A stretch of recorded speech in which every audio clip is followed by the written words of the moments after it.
conservation and restoration are only one facet of sustainable development.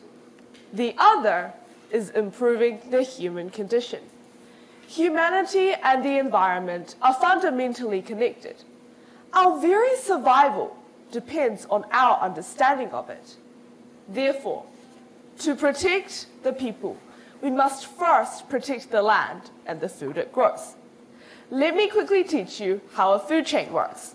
At the bottom of the food chain, we have plants, which absorb light energy from the sun to photosynthesize.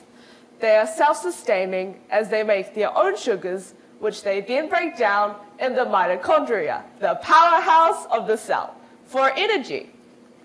If everybody could turn into a plant, I'm sure the world's climate change problems would quickly be solved. But unfortunately, we can't really do that. So we do the next best thing, planting. Join the next Eco Action Planting Day on the 2nd of August at QE2, or your Sustainability Council's local initiative of growing a community garden. Those plants are producers. And while I know you've always dreamed of photosynthesizing, we are instead the consumers. As we climb each rank of the food chain, we realize something. That energy transfer is incredibly inefficient. Only 10% of the available energy stored as biomass at one trophic level is transferred onto the next. So whereas primary consumers that eat plants get 10% of the energy from the trophic level below, secondary consumers, like us, sometimes it depends, only get 1% of that original plant energy. The same pound of soybeans that a person can eat produces only 1/5 of a pound of beef. And therefore, if we fed more efficiently by eating more plants, we could end up feeding more people while also requiring less land. Sounds great, right? But I think we all know that it's not that easy to just adopt a new lifestyle. Some of you here are vegans or vegetarians, and I applaud you.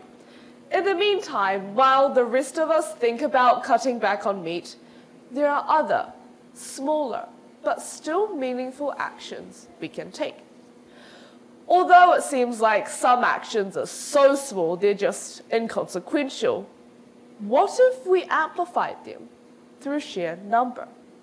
As by the impact probability matrix, the expected impact is still likely to be meaningful if the adoption rate is high, even if the beneficial sustainable impact from an individual action might be less significant. Think about all the times you've gone to a cafe or restaurant to eat.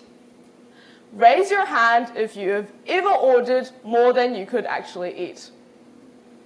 Yep, me too. There's actually a phrase for this in Mandarin, 眼大肚子小, which basically means big eyes, small stomach, as in you think you can eat more than you really can. Next time you think about ordering that extra dish, maybe just save it for next time. According to the Otago Daily Times, 44% of the content in red bins is actually organic matter. Compost! It's as simple as putting it in the correct bin. It's green, by the way. Or you can DIY it and give your own garden a feast too. Sustainable development is economic development that meets the needs of people today, without limiting the ability of future generations to meet their needs.